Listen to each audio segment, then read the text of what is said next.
We do have some breaking news to share with you overseas as you're taking a live look right here from Moscow, Russia. The Kremlin now stating that Russia is open to peace with Ukraine, but says that achieving its goals does remain a priority.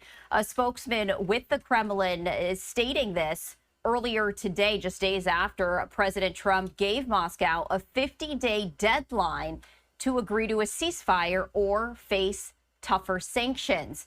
Now, the Kremlin spokesperson and other Russian officials have repeatedly rejected accusations from Ukraine and its Western partners of stalling peace talks. However, Moscow continuing to intensify its long-range attacks on Ukrainian cities, launching more drones in a single night than it did during some entire months last year. And I did want to share some video of one of those strikes with you right here at this hour. Take a look at this video. This is some file video from one of those strikes, a Russian drone attack in Ukraine's port city of Odessa, killing at least one person and injuring half a dozen more. And so this is video right here of that drone attack.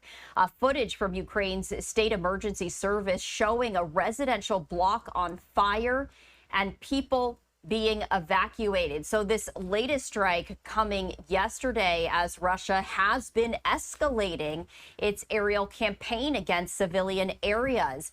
There is a September 2nd deadline set by President Trump for the Kremlin to reach a peace deal, and that is just over 1 month away. So we are continuing to follow the very latest as we do share that breaking news. Another live look right here of Moscow as the Kremlin now stating today that Russia is open to peace with Ukraine, but also saying that achieving its goals remains a priority. A Kremlin spokesperson stating to state media, quote, President Putin has repeatedly spoken of his desire to bring the Ukrainian settlement to a peaceful conclusion as soon as possible.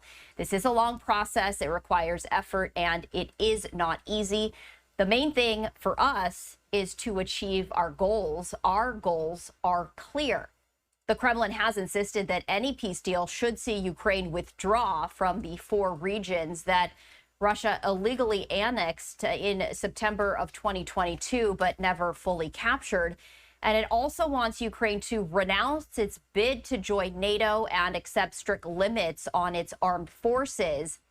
Those are demands that Ukraine and its Western allies have rejected. President Trump did threaten Russia earlier this past week with steep tariffs and also announced a rejuvenated pipeline for American weapons to reach Ukraine, hardening his stance toward Moscow after months of frustration following unsuccessful negotiations aimed at ending the war. President Trump saying that he would implement those severe tariffs unless a peace deal is reached within 50 days.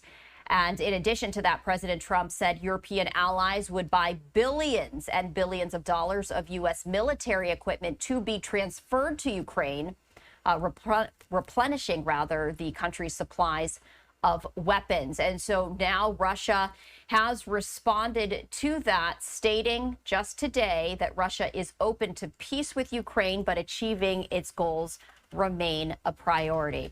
We are going to continue to follow the very latest information as it unfolds.